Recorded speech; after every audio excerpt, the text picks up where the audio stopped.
Naturally, ang ating probinsya ang host po rito. So I am actually inviting our fellow Marinduqueños na nandito sa Manila at kahit yung mga kababayan natin nasa Marinduque na nandito sa Manila, visit naman po tayo rito sa Mimaropa Naturally.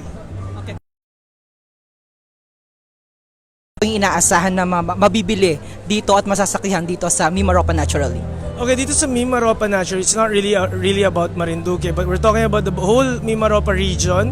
Kanina when we opened up when we did the opening, nag-present po tayo ng ating putong, which is kinda parang revealing sa atin lahat because binago nila ang putong, ginawang modern ang putong, which is, ako natutuwa ako because I think it's high time na medyo baguhin rin natin ang ating putong kahit papano. But at the end of the day, there are a lot of products, a lot of mga offerings, ang hindi lang ang Marinduque, kundi mga ibang mga provinces tungkol sa kanilang mga tourist destinations and products. So, I'm inviting everyone, please come and please discover and enjoy yung mga products ng ating region.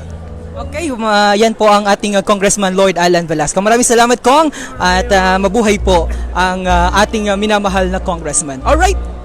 Magbabalik po kami sa Marinduque News. Antabayanan lamang po ang kami mamaya sapagkat masasakyan po natin ang iba't ibang mga tourism and cultural promotion na gagawin po dito sa Mimaropa Naturally. Bye-bye. God bless po. Thank you.